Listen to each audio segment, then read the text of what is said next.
let me guess. You're A, in a band. B, you've been playing an instrument for a while and you were experimenting with songwriting. C, so you've decided to be a DIY musician. Great, congratulations. Welcome to a lifelong addiction that you'll never be able to satisfy.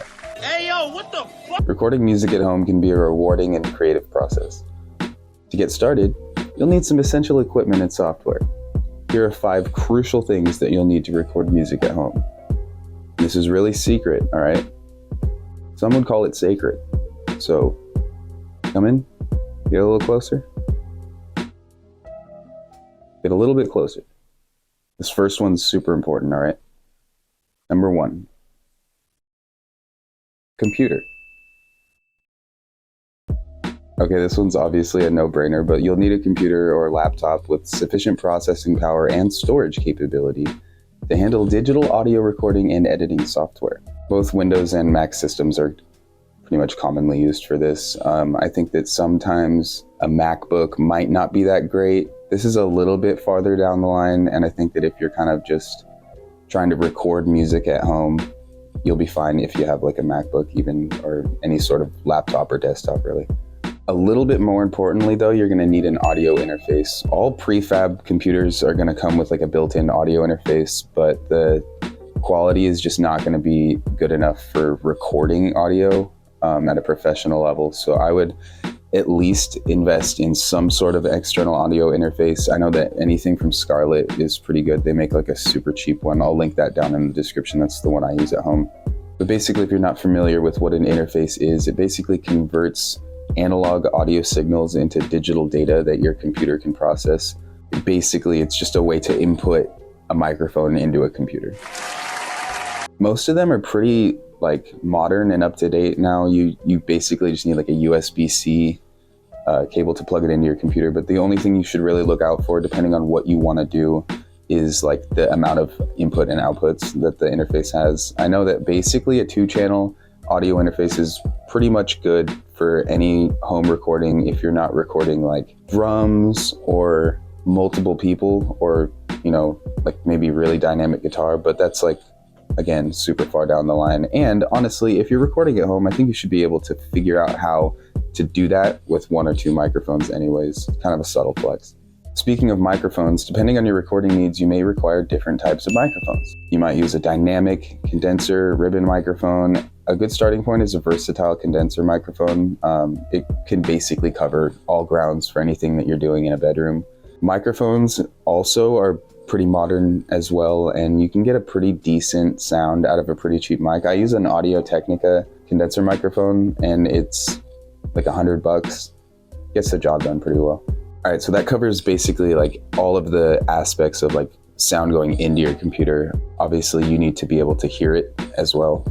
So I would recommend both, but you need at least either headphones or studio monitors. I wouldn't recommend getting like generic computer speakers. I don't know, the more like nerdy you get with your gear, a lot of like engineers like to have different types of speakers just to hear kind of like what it would sound like maybe on, you know, just generic consumer speakers. But a set of studio monitors provide more accurate representation of what your audio is going to sound like. They tend to have like more of like a true spectrum of the sound. I use Atom Audio speakers and Sennheiser headphones. I think that the two of them are pretty like true to each other. Like I can use my headphones to mix and I can use my monitors to mix, and there's no real difference in the sound. I know there's some kind of speakers out there that are like a little bit more bass heavy, and that can kind of muddy up or mess with your interpretation of the mix. So also look out for that.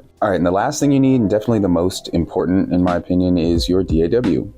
DAW is a digital audio workstation. It's the software basically that allows you to record, edit, and mix your music. There's a bunch of options available. So you can use Pro Tools, Logic, Ableton, Fruity Loops. There's a bunch of smaller brand ones too. One of the first ones, actually, when I first started making music,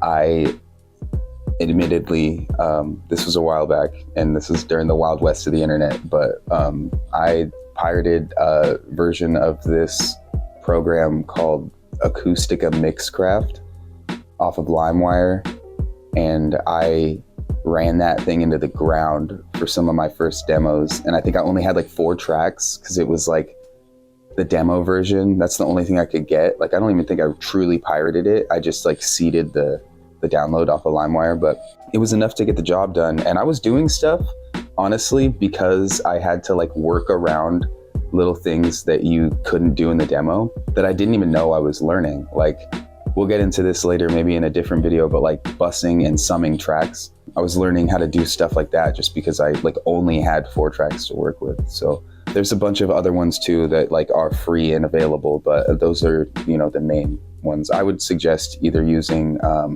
Ableton or Logic to start off with. I think all the other ones kind of like require a little bit more homework, but Logic and Ableton are like pretty, you know, entry level DAWs. And once you get all your stuff squared away and like locked in, and you find like, you know, the right combination of equipment, you're probably going to want to expand a little bit, get like a couple mic stands, some pop filters, acoustic treatment for your room. I haven't put it up yet, but I have like foam corner pads that I basically put in like the corners of my room around maybe where I'm recording, or like the areas around where my speakers directly make contact. Let me know down in the comments if you guys want to see a video on like sound treating your room, and like maybe some of like the main things you should look out for when you're trying to do it. Also, another thing is maybe like MIDI controller, you know, different things to just play around with when you're making music. If you already have some of that stuff, good for you. If not, hopefully this helped you out a little bit. I know that kind of jumping into the deep end is a little hard at first. Some of you also might think that this video is a no-brainer, but I'm here for kind of like every skill level. So if you have some stuff and you're looking to like finish, you know, building your setup, hopefully that answered some questions that you have. If not, leave them down in the comments, like the video, subscribe to the channel if you're new. My name is Wayne. I make videos on all aspects of the DIY musician. We'll just call it that. All right, grab some water. Everything's gonna be fine, all right? I'll talk to you later. Bye. Oh yeah, watch this video. YouTube thinks you'll like it. Bye.